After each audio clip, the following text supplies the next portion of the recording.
Hello, and welcome to the first ever Positive Psychology News webinar with the incredible Louisa Jewell here. Hello, hello. Hi, everybody. I'm going to introduce Louisa, and then we will get into our webinar. But before we do, we want to really say hi and find out where people are from. And this will also give you a sense of where the Q&A box is. So you are on Zoom. Would you look down to the bottom of your Zoom and see that Q&A box? Click on that Q&A box, and please let us know some of the places that you are calling in from. We are going to have between 100 and 200 people on this call today. So we're very excited to have all of you here. And the first place that came up is Sydney, Australia, Calgary, Canada, San Anselmo, California, Boston, New Zealand, Chapel Hill, North Carolina. Oh my gosh. So people are putting it into both the chat and the Q&A. That's fine and that works. I would love for you to find the Q&A box, because in the Q&A box we'll be doing more questions and answers for Louisa. Oh my gosh, Malaysia, Germany, Indiana, Florida. 4 a.m. in Malaysia. Thank you for joining us from Malaysia, Taha at 4 a.m. Greetings from New York City.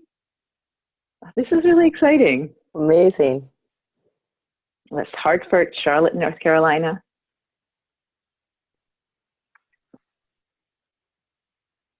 Greece, we said Greece. Did you hear Greece, Louisa? Greece. Oh, I wish I was there. So hello, everybody. We're seeing that you're finding the spot. I'll just say it one more time because we're just at the beginning. Find the Q&A box at the bottom of your Zoom screen and click on that Q&A box. And we're seeing Nebraska, Washington State. Love it. Another Istanbul, Turkey.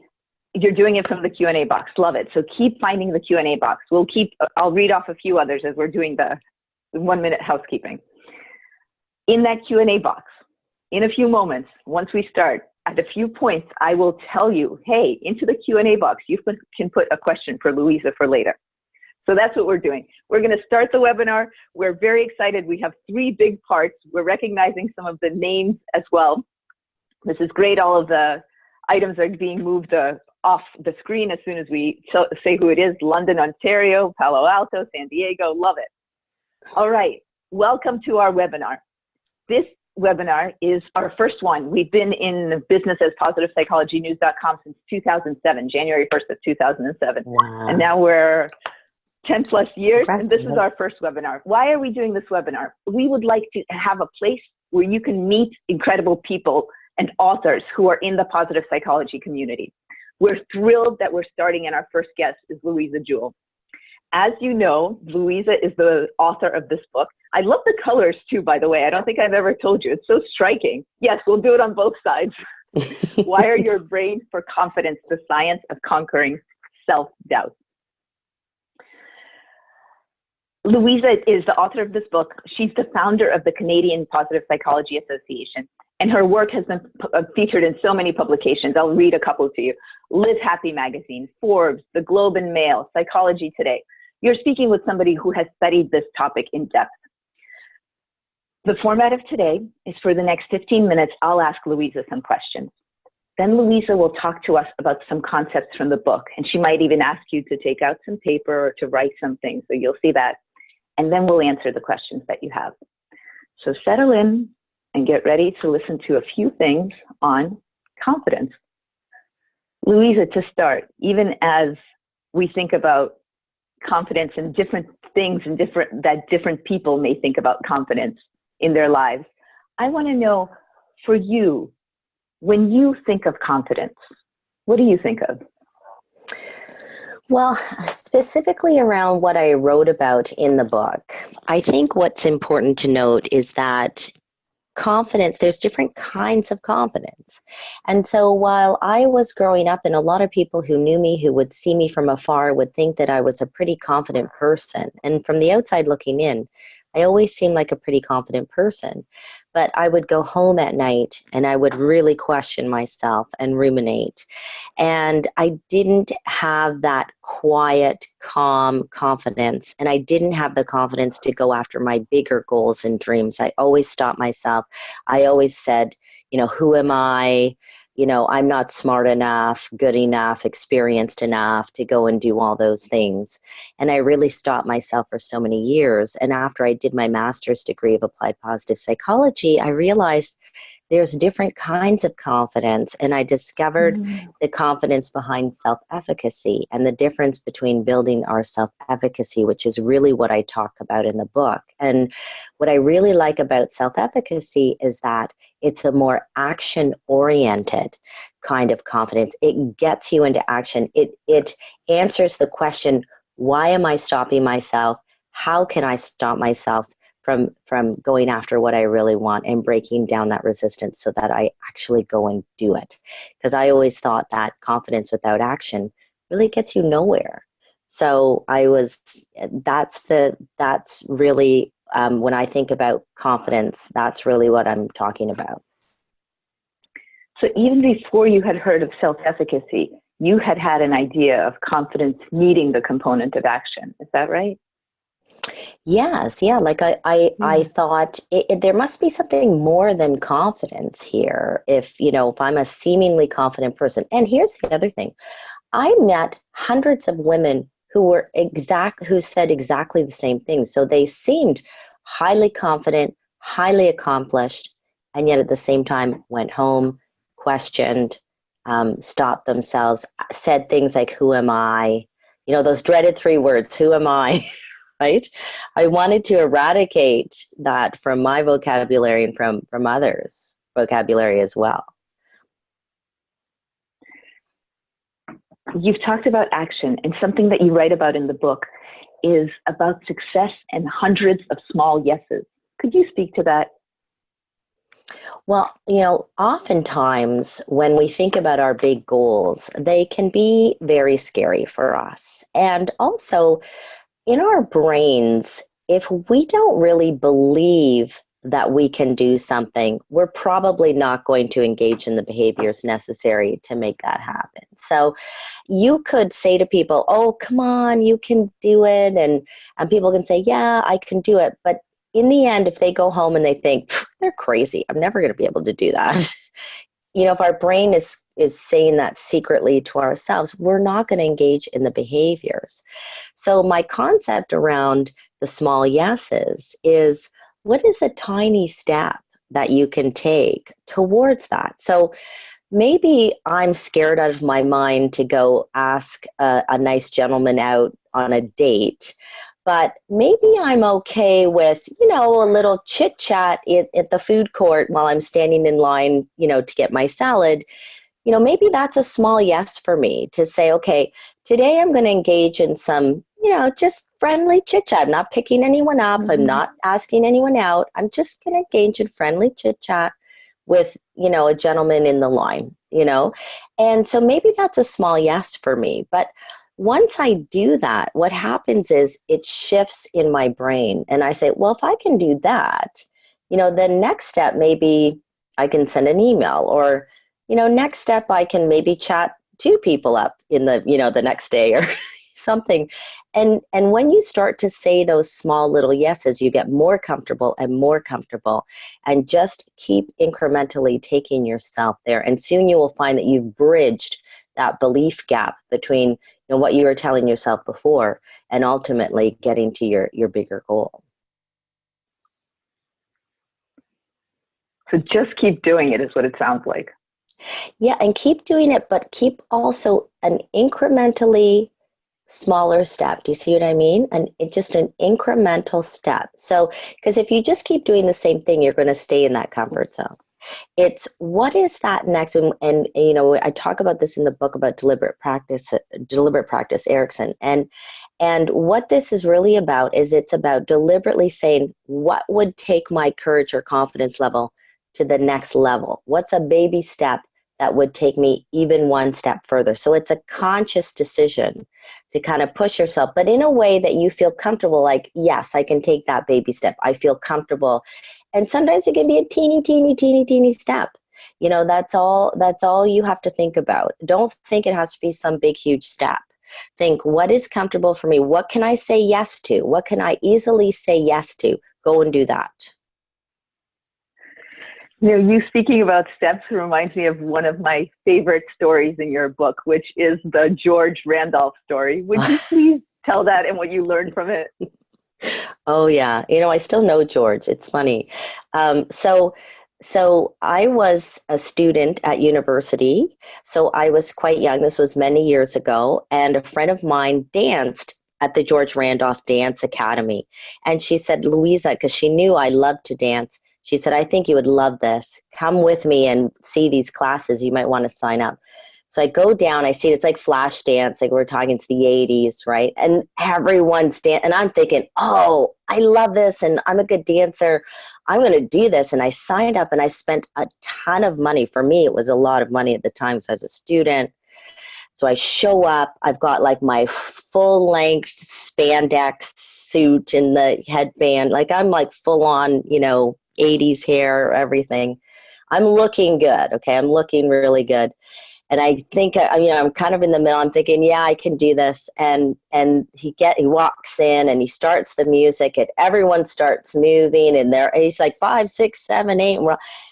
And I have no clue what I'm doing. I'm a complete and total spaz, and I'm bumping into people and bashing into them more of those bumping, and people were looking at me like, what are you doing here? You're not good enough to be here. And that's what was going on in my mind. Like, I thought I was a good dancer, and here I am. And I felt like, you know, when Fred Flintstone, I don't know if you remember that show, and he used to shrink down to little size and run out. I felt so embarrassed. I was so embarrassed that I had to spend like 90 minutes in that class, and I was just like mortified. And I thought, I'm never, ever coming back again. I'm so embarrassed. I'm never coming back. That's it. I'm not coming back. That's it.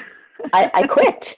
And oftentimes we do that, right? Oftentimes when we go out, we try something completely new, and it fails horribly in our minds. It fails horribly. We're so embarrassed, and we think, I am never going back there again. And it's really a shame.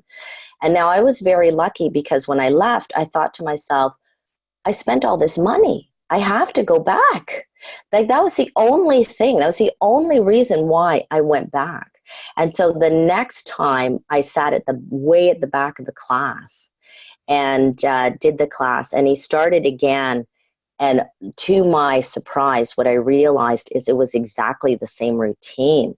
So it's not that I was a total spaz. It's that everyone picked up the dance so easily because they had been doing it for months.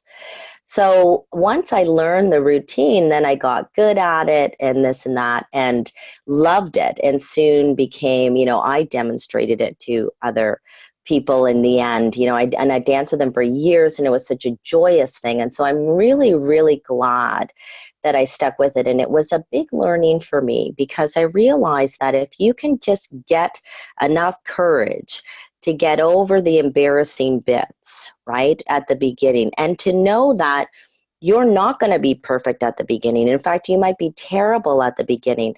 And to be able to keep saying to yourself, this is normal. This is normal for me to have self-doubt because I'm at the beginning.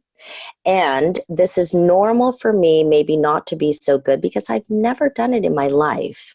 So it's okay. Don't be embarrassed. Just, you know, get yourself through that, and you'll feel better in the end. And I'm so glad that I did. It was so worthwhile. Taking the courage to not be embarrassed. I love how you're saying that. Yeah, because again, and this is the thing, you know, when you focus more on looking good than on getting good, then that's all you think about. You just think about, I'm not looking good right now, and so I'm out of here.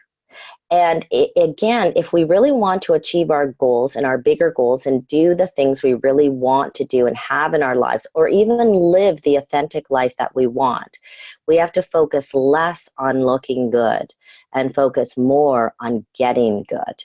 Because once you get good at something, what we know from the science is that competence breeds confidence.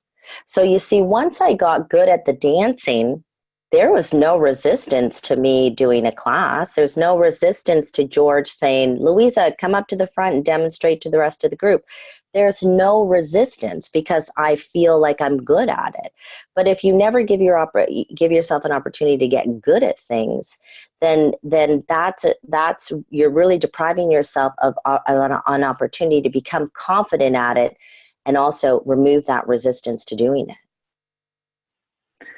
Louisa, I just want to call out how you're using such relatable language, getting good versus looking good. And I say that especially because this is on PositivePsychologyNews-com, so a lot of our viewers are also, they're familiar with the technical terms, growth mindset, fixed mindset, but just look at how you're breaking it down for us. Getting good, looking good. I mean, that's something I can take to friends who've never heard of positive psych.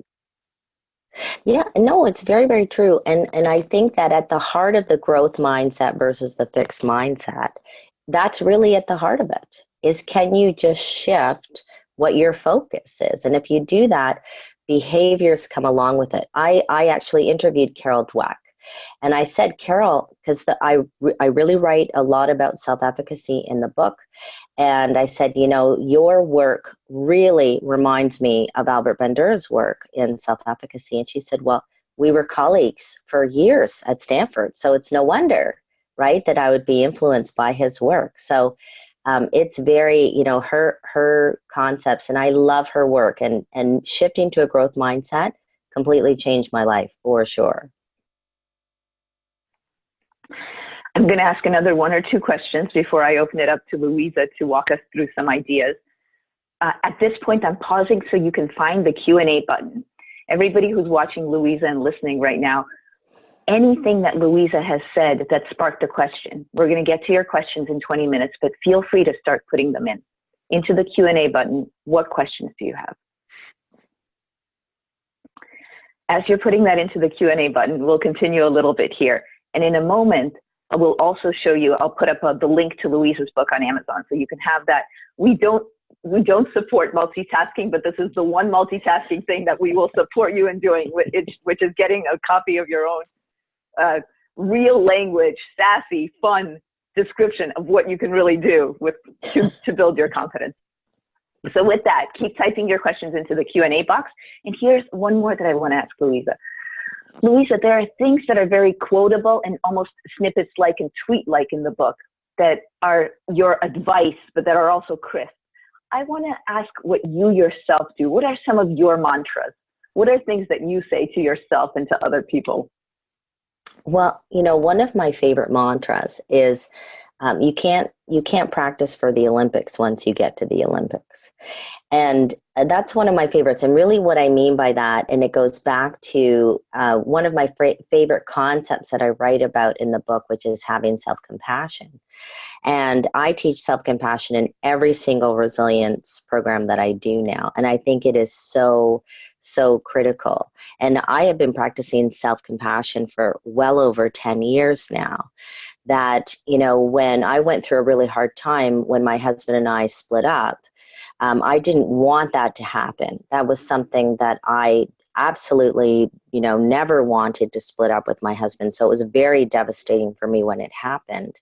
But because I had been practicing self-compassion for so long, it became my default. Now, that's not to say that learning how to be self-compassionate as you go through that can't be helpful. Of course, it can be helpful. But I found because I had been practicing it for so long, and it was my default, that I was so self-compassionate and going through that. And that helped me so tremendously with my confidence, with not beating myself. I never once said to myself, what's wrong with me? I never once beat myself up or called myself bad names. I was a constructive self-criticizer in the sense that I could ask myself, well, what went wrong here? What would I do differently next time?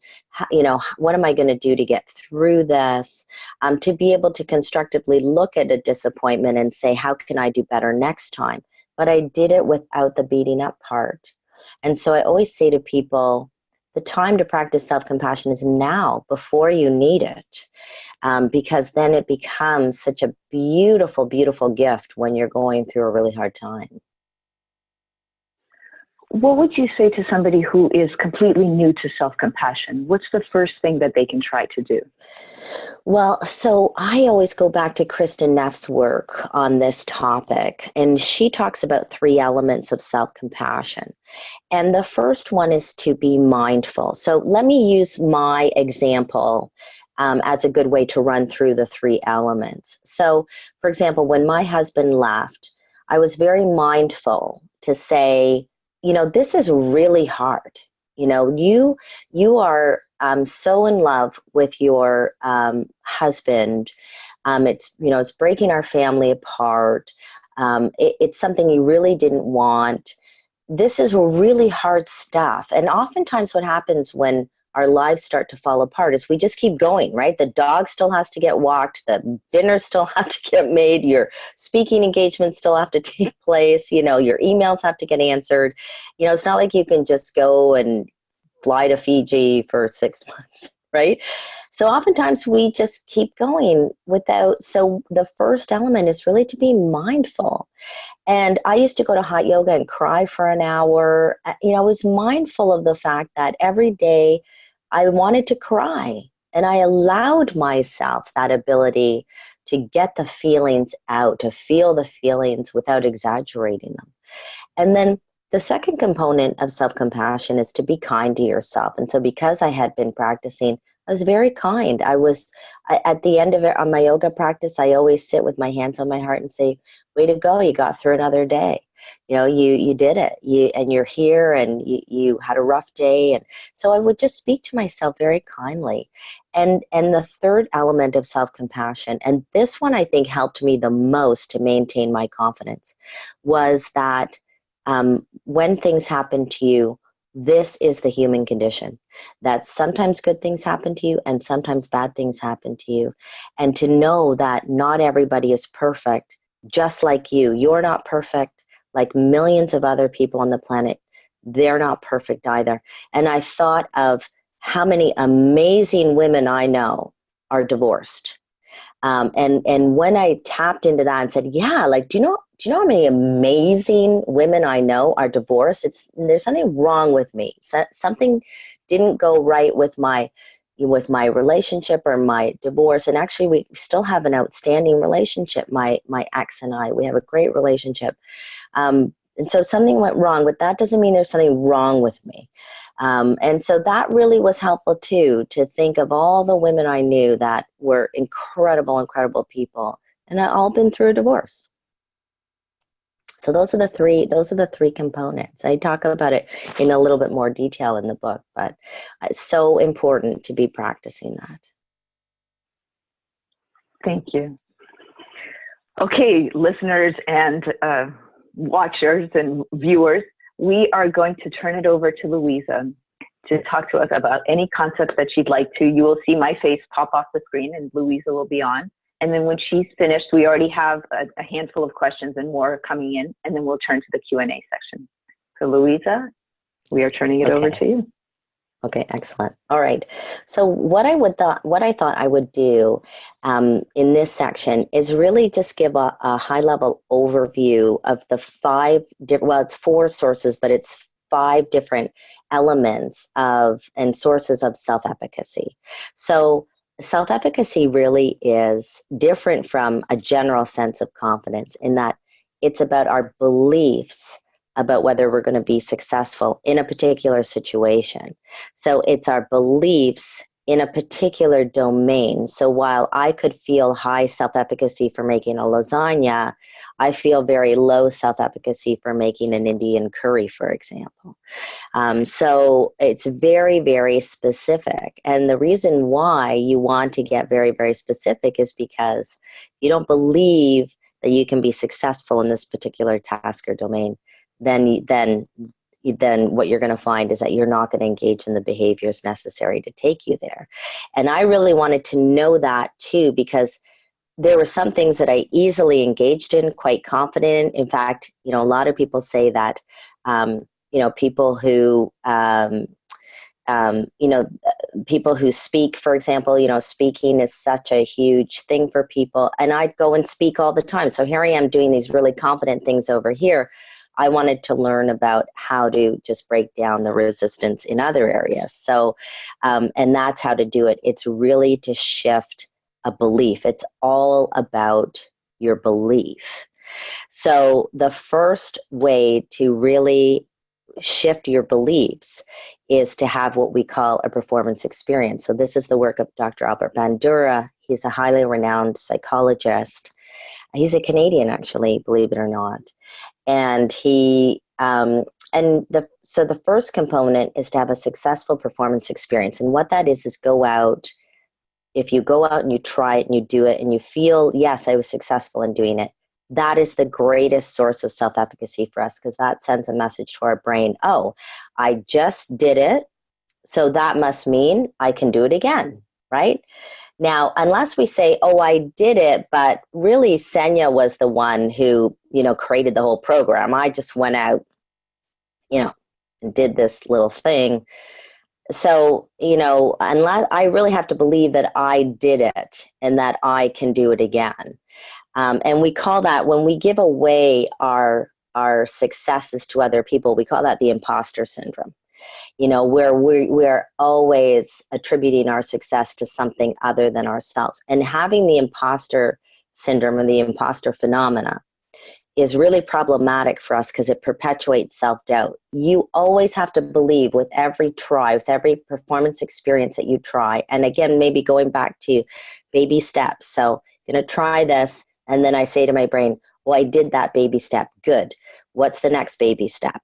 Take it a level higher. Oh, I did that. Good. You see, we always have to be doing that. If you have imposter phenomena, you never believe you're getting better at something, you're never going to improve your self-efficacy. Own your success. Own it.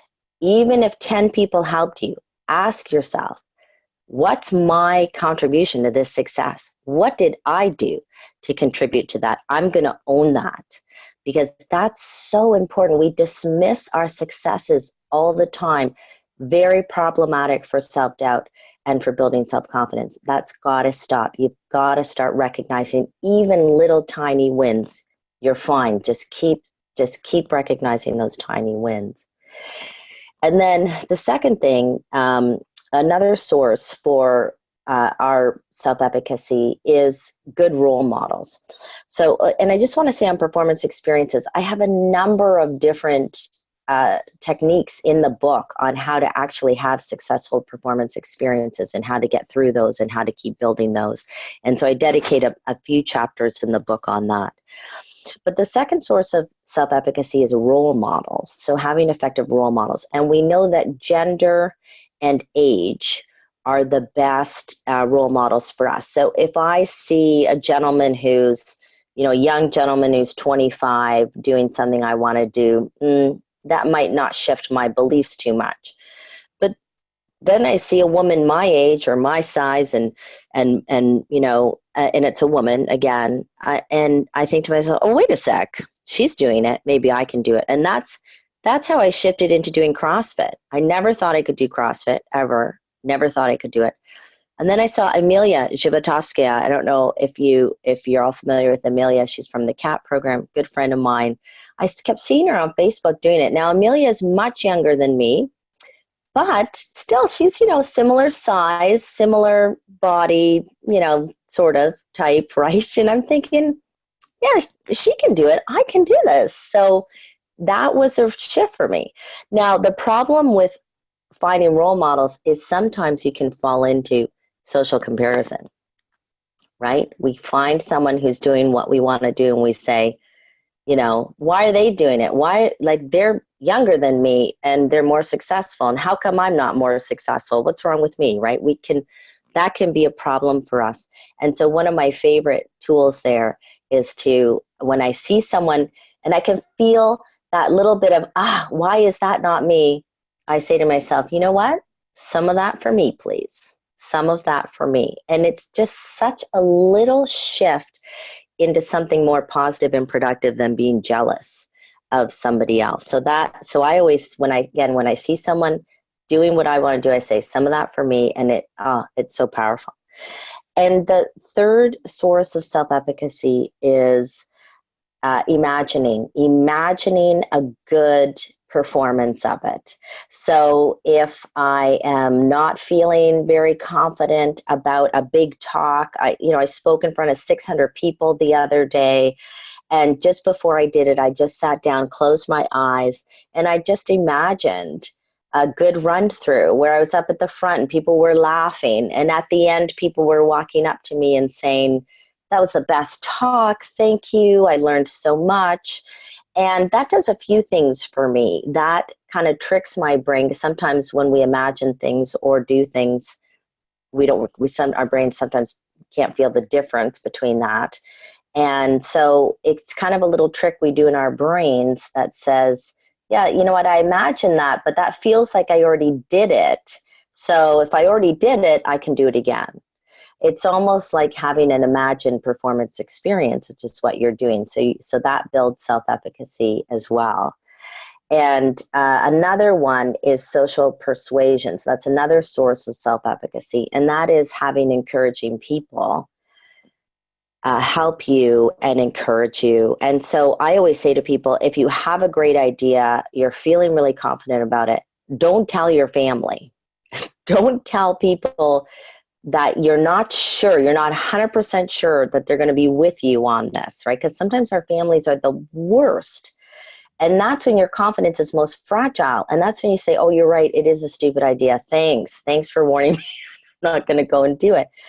So always know, maybe keep back your ideas at the beginning, because you might find that, again, unless these people are 100% supportive, I would not say it, because again, we know that self-doubt is socially constructed. I could be feeling perfectly confident about something, and the next thing I know, I tell it to Senya, and then, Senya sort of maybe doesn't even say anything, maybe just sort of looks at me with like a little look, and then I'm thinking, what was that look? Oh my gosh, she doesn't like the idea. Oh my gosh. And I'm starting, right, to go in my head, not that Senya would ever do that. That was totally hypothetical. But you see, we're so sensitive. We're so sensitive to these messages that we have to be very careful. So just be aware that we are sensitive to these messages and know that they can sway you. So just be careful with that. And surround yourself with good people. I am part of a mastermind group. There's 4 of us. We get together once a month for 2 hours on Skype. We each have half an hour on the floor. We talk about our ideas. We talk about I like that, dream thieves, yeah. We talk about our ideas. We encourage each other. We're very supportive. Best thing I ever did was created a mastermind, and there's more information about that in the group, in the book, and online. You can look up mastermind groups too. And finally, the final source of self-efficacy that I want to talk about is our bodies. When we are feeling confident in our bodies, we actually feel more confident in our brains. So, working out in the morning sends a signal, I've already accomplished something today. I'm feeling good about myself. I started CrossFit because I wanted to feel strong in my body. And when I do feel more confident. And, interpreting these different messages in our bodies, oftentimes we think we have a thought and then our physiology changes, but our physiology, how we feel in our body, can also affect our brain. So if I, walk into a room and my heart starts pounding and I'm perspiring, and I think to myself, this is going to go horribly wrong, because we associate those feelings with nervousness and that we're not ready. So if I can reinterpret it and say, well, no, like, you're speaking in front of 600 people. Of course, you're going to be a little nervous. That's okay. That's totally normal. No, it's not that. It's, you're wearing those undergarments that are cutting off the oxygen to your lungs, so it's not you, it's the, it's, you shouldn't have worn those, that dress, it's too tight, whatever, right? If I can reinterpret those things, then I can calm myself down and stay in that confident zone.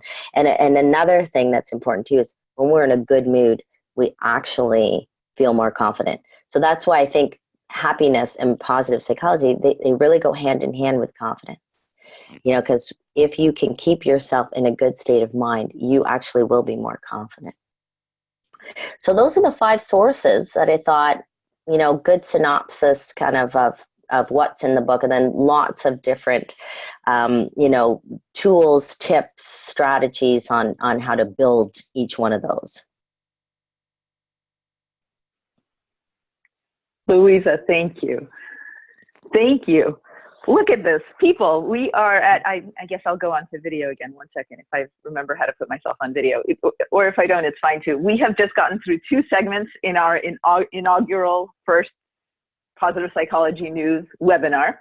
And we are about to enter the last segment. And the last segment is the Q&A that you have been putting up. Feel free to continue to put up Q&A. We already have 3 good ones that we've queued up. So here is our first question for you, Louisa. This comes from Jim Jorgensen, and his question is, if you become confident in one area of your life, how transferable is that confidence to another area of your life? And so, Jim, this is what I talk about in the book, is that sometimes they're not transferable at all. We could feel very confident in one area of our lives and then not, feel confident at all in another area. And if we don't feel confident at all in another area, we're probably not going to engage in the behaviors necessary. Now, a really good way to bridge that is, if you feel really confident in one area, is to be able to say, what parts of that is it that I do? So for example, I was feeling really confident in delivering workshops, not so confident in delivering keynotes. Keynotes kind of freaked me out a little bit because I was like, oh, I can't do a keynote. But when I started to realize, when I started to ask myself, wait a sec, there's a lot of similar components in doing workshops that are similar to keynotes. So what do I do in a workshop that's very similar to keynotes that I could transfer my feelings of confidence over? And once I started to explore that, then I started to build my self-efficacy around keynotes. But again, only after doing that kind of bridging work was I able to, be able to shift. And so to remember that self-efficacy is very domain specific. Brenda Castro asks, from your earlier topic of self-compassion, what kinds of things were you practicing so frequently that the compassion has become automatic for you? Well, so first of all, I had stopped the ruminations. I stopped the ruminations. I was such a bad ruminator. I used to beat myself up all the time. I said horrible, horrible things to myself all the time. And there was one day when I was walking, and I actually heard myself, ruminations are such automatic thoughts, right? They just flash into your head. You don't even know where they come from, right? They're so automatic. And one day I actually stopped and heard what I said to myself. And I thought, what is up with this? How is it that if my husband spoke to me like that, or my kids or a friend, I would have kicked them to the curb years ago. So why was it okay for me to walk around and say that stuff to myself? Like I really said to myself, who the heck do you think you are doing this to yourself? This is ridiculous. And I made a choice right on that day. I'm not doing that anymore. I will not speak to myself like that, just as I would never speak to anybody in my life like that, right? We say things to ourselves we never say to other people. So just as I would never say that to someone else, I made a choice. I wasn't going to say it to myself. And that was huge. That was huge. And when I started to just, say kind things to myself, that's a really, really big first step. And to be really constructive with your self-talk after a disappointment, after a failure, those things are very, very important. And I think too, I was talking to a woman the other day who I can't even mention her divorce without the floodgates, are coming out. And I said, what are you doing for yourself? Every day, what are you doing to honor this idea that what you're going through is really hard? She's actually going through a way worse divorce than I ever did. And she's like, well, I'm too busy. I got this. So you know what? No, you've got to, if you want to show yourself self-compassion, you owe it to yourself to say every day, I make time to take care of what I need to do, and I need to process this grief. I need to, be doing this work, whatever it is you need to be doing, exercising, quiet time, being in the forest, whatever it is, you have to give yourself permission to say, I deserve an hour. It's like hygiene. You don't say to yourself, oh, I can't have a shower, kids, because, I'm too busy, right? No, we take time for hygiene, brush our teeth. We don't feel guilty for that, and yet we feel guilty to take an hour to go to yoga every day. That has to stop, because that's part of hygiene too, taking care of your body and taking care of yourself when you're going through a hard time. It will be the best thing you ever do. I hope I answered that question. Yeah, thank you. On self-compassion, you definitely did. And you also gave a sense of build it into your life. If you're in a difficult spot, like this woman, build it into your life. I once heard on one of these reality TV shows, you need to devote 12 hours a week to yourself. Like you're saying, hygiene, going to the gym, just your things. And what I hear you saying is sometimes the things you need to devote to are, this is a point in my life when I need more self-compassion. Give myself the time for it. Yes, absolutely. Exactly. And to know you deserve it. You deserve it. It's, yeah. Okay. Eleanor Chin asks, I am thinking of the experience of serious athletes who use visualizing as part of their confidence regimens. What is the role of visualization in your work around developing confidence? And how would you suggest building that into a practice? Thank you. Hi, Eleanor. Hi.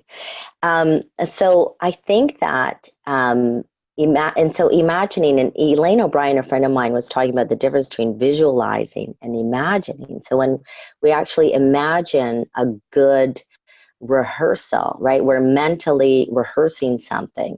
So we know, for example, that there's an overlap in our brains in terms of the neurons that process visualizing something, so seeing something and imagining something. So that's why we sometimes can kind of trick our brains. The same neurons are processing the same, different kinds of information. So you can see how our brains can be tricked by thinking, okay, I've done this before. When I can really mentally rehearse something in my mind, I can almost convince myself that I've already done it before, right? For example, I do an exercise where I get people to mentally think about a past frustrating experience. All the emotions come back. I mean, you really feel like you're reliving this experience, even though you are just imagining it. So sometimes we can take something we've never done and we can imagine it, and we've really convinced our brains we've already done it before. So that leads to a performance experience. Now, what I do, Eleanor, to take it one step further, is I set my intentions for the year. So I set my goals for the year, and then I word them in a way that I've already achieved them. So say, for example, I want to, be exercising every day or something like that. So I say in my goal, I say, I am loving exercising for an hour every day and feeling great in my body. So the goal's already achieved.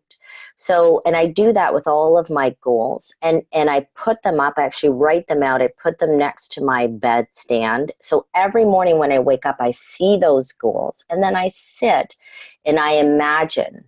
So I imagine myself, and I close my eyes and I'm thinking, yeah, I feel great. I just came off of my workout. I'm feeling good in my body. And I do that with all three of the goals. Every single morning, I'm imagining these things already coming true. And then I just go into my day. And it's amazing because what happens is I get ideas later on in the day. So I'll think, oh hey, I could start, a new fitness class at CrossFit, maybe at 4:30, not 9:30, and that would allow me to do this and that, whatever. So I get different ideas, or if I'm thinking more speaking engagements, then I get an idea, oh, hey, I should contact so-and-so. Why have I not thought of contacting them in the past? They would be a great person that might be able to put me in touch with people to have more speaking engagements. So every time I'm visualizing and imagining, what happens is I get new ideas. It puts me in that space that it's already happened.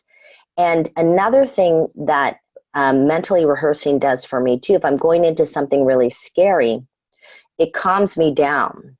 So I actually feel like if I've already just mentally rehearsed that I had a great performance and everything was great for a speaking engagement I was worried about, it relaxes me. I go in and go, it's going to be fine. It's going to be fine. Because, I've imagined it already went really well. So those are some of the ways that, similar to athletes, how I, kind of use that every day, the mental rehearsal. Yeah.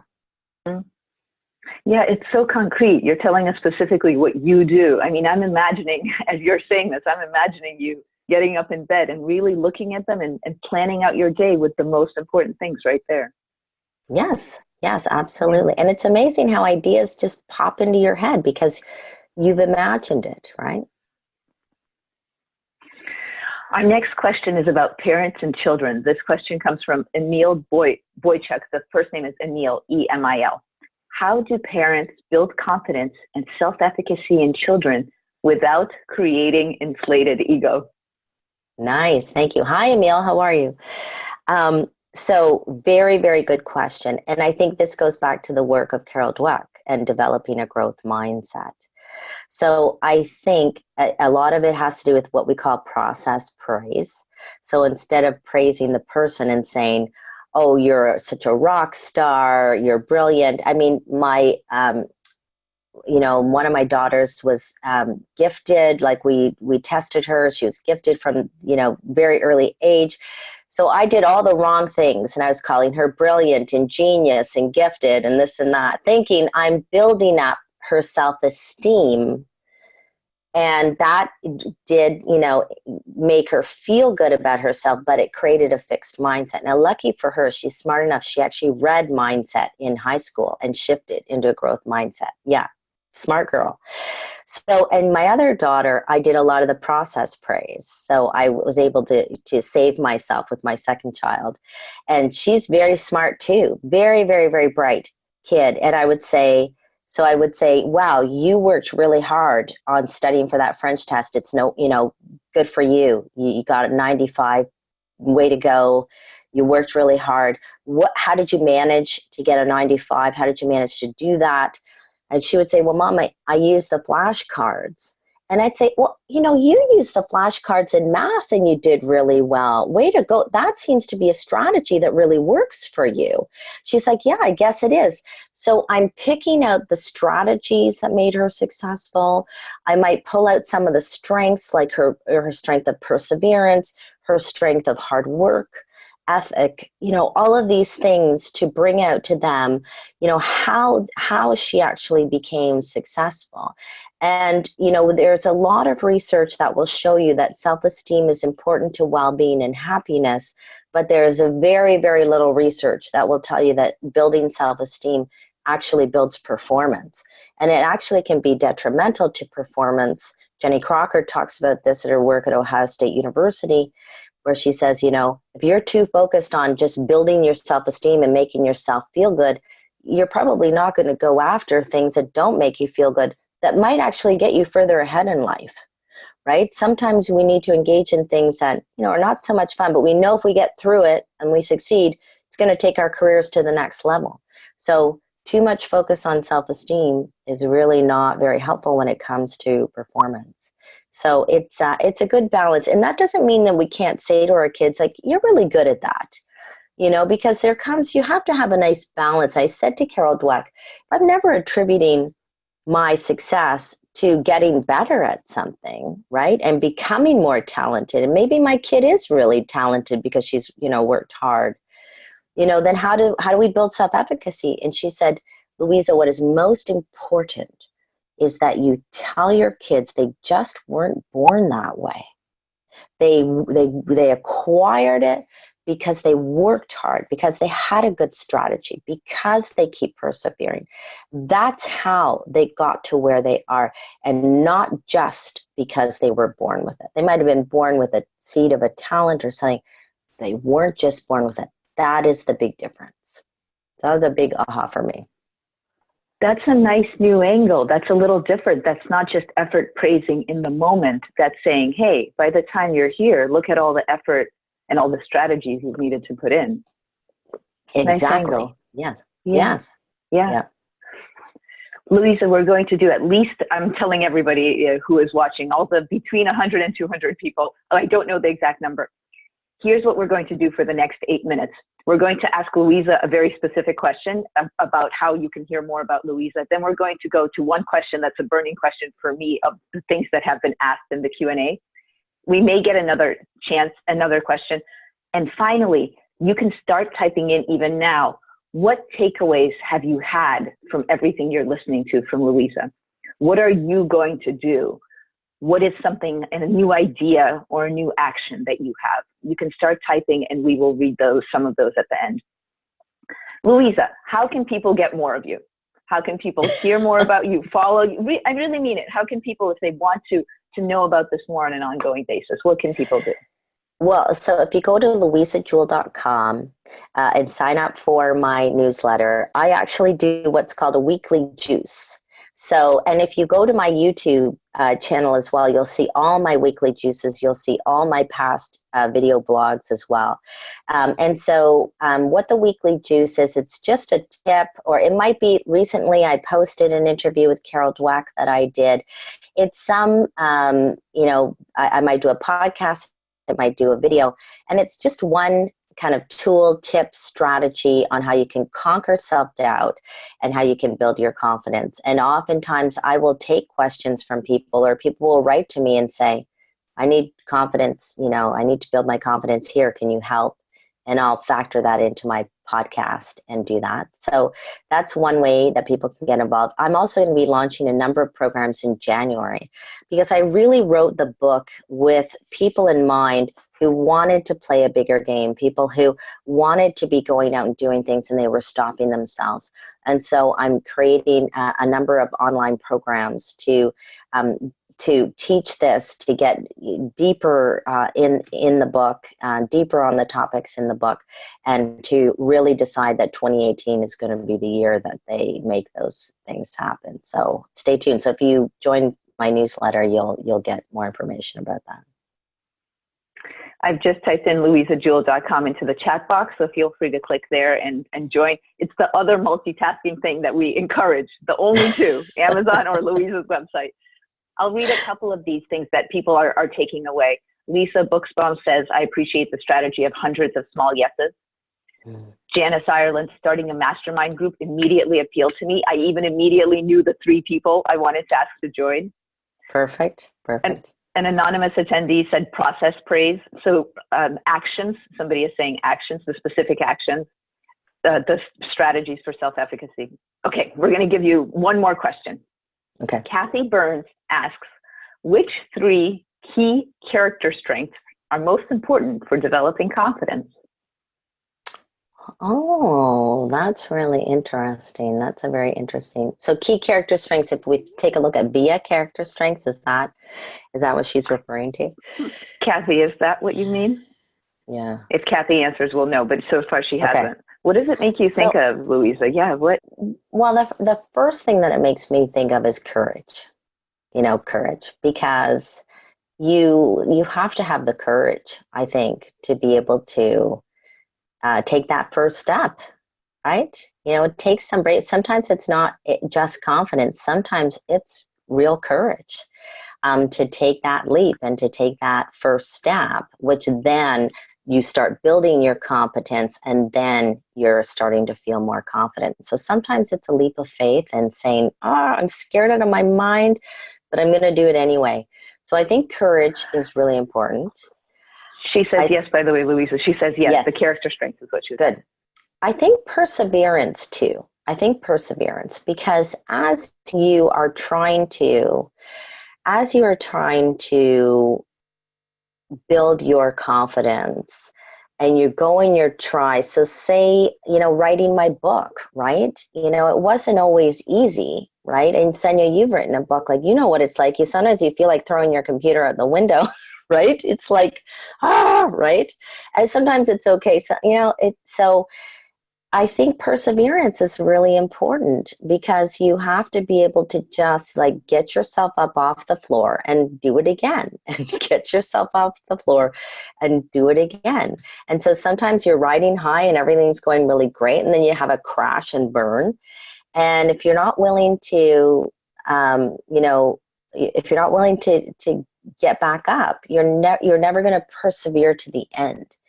So I think that is really important. And I think the third most important I have a few, but I think love for yourself is really so important. It goes back to I really can't emphasize enough about self-compassion, but you really, I think, have to love yourself first. I remember as a kid being in church, and one of the ministers said that. He said, you can't love others if you don't love yourself first. And I really took that to heart. And I think that is so important to, no matter what, warts and all your flaws and everything else, you're beautiful and wonderful. And who cares if you're not perfect? You just got to love it all, and you got to love yourself first, so that you can love others. And I think when you have that, no matter what happens, you're dating, you're trying a new thing, you're dieting, you're taking your career to the next level, you're scared out of your mind to write a book and whatever. I think if you love yourself, you'll get through it. You'll get through it all with grace and style and confidence. All right, Louisa, I'm going to read to you 3 comments that people are making right now on the boards, and that we will wrap up, especially this one. Wow. Taha says, I like the idea that happiness comes hand in hand with confidence. It really does. Amanda Horn is inspired by your VIA discussion and says, so many of the VIA can help: kindness to yourself, curiosity when being mindful, forgiveness of self or of making mistakes, just so much more like that. Yeah. Catherine Britton says she's taking away that you weren't born that way. She tells her kids that nobody's born knowing how to do X or Y, but she hadn't thought of that relative to the things they can do. Yeah, good. Yes. And I'd like to read you this as a concluding note from Philippa Wilson. She sent it to all of us. This webinar is very timely, and she's going to take the information use this information to take the leap. She's thought of giving up, and now she's inspired. Nice. Way to go, Philippa. Congratulations. Good. That's what it's all about. Yeah. Louisa, a huge thank you from us at PositivePsychologyNews.com. Everyone knows how to reach out to Louisa now, LouisaJewell.com. You know how to get this fun, just exciting, fun book. And we are thrilled that you inaugurated this webinar series with us. Thank you so much, Louisa. I am thrilled. Thank you so much for asking me. I love Positive Psychology News Daily. I tell everybody about it. If you want to learn about positive psychology, you've got to go to Positive Psychology News Daily. So congratulations for all the amazing work you're doing. And I am just so thrilled that you asked me to do this today. So thank you so much. Thank you. All the best. Bye. Thanks, everyone.